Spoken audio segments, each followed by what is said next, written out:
সবাইকে আসসালামু আলাইকুম। সবাই কেমন আছেন জানি আলহামদুলিল্লাহ ভালো আছেন। আমিও আলহামদুলিল্লাহ ভালো আছি, আল্লাহ পাক ভালো রাখছে। তো এই যে আজকে একটু বাঁধাকপি ভাজি করলাম আর একটু সরপুঁটি মাছ নিয়ে আসলাম, ওইটা দিয়ে একটু ঝোল করব আজকে। এখনও আমি নতুন বাসায় যেতে পারি নাই, আল্লাহ যদি বাঁচায় কালকে নতুন বাসায় যাব, আপনাদেরকে নতুন বাসার আবার ভিডিও শেয়ার করব। তো আমার পাশে থাকবেন সবাই।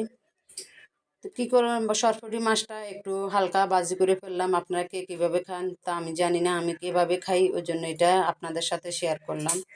আমি একটু এটারে হালকা করে ভাজি করে ফেললাম, হালকা করে ভাজি করে একটু আলু দিয়ে ঝোল করলাম। মাশাল্লাহ মাছগুলো অনেক স্বাদ হয়েছে। অনেক যারা খান নাই একটু খেয়ে দেখবেন, মাছগুলো অনেক স্বাদ, কিন্তু তরতাজা নিতে হবে। আমি মাছগুলো আনছি যে মাশাল্লাহ অনেক টাটকা ছিল। আমাদের এখানে সবসময় আপনার বিশেষ করে তাজা মাছে পাওয়া যায়, আলহামদুলিল্লাহ। এই জন্য আল্লাহর কাছে শুকরিয়া আদায় করি। আপনার জেতা মাছ বেশিরভাগ পাওয়া যায়, মরা মাছ এখানে কমই আমাদের এখানে।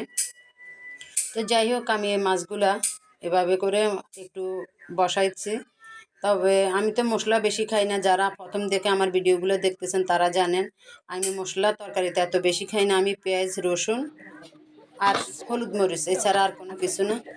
তো আমার ভিডিওটা শেষের পর্যায়ে যদি ভালো লাগে একটু লাইক কমেন্ট শেয়ার করে দিবেন। এই ছোটো বোনটাকে আপনাদের পাশে রাখবেন। তো ওকে আল্লাহ হাফিজ, সবাই ভালো থাকবেন।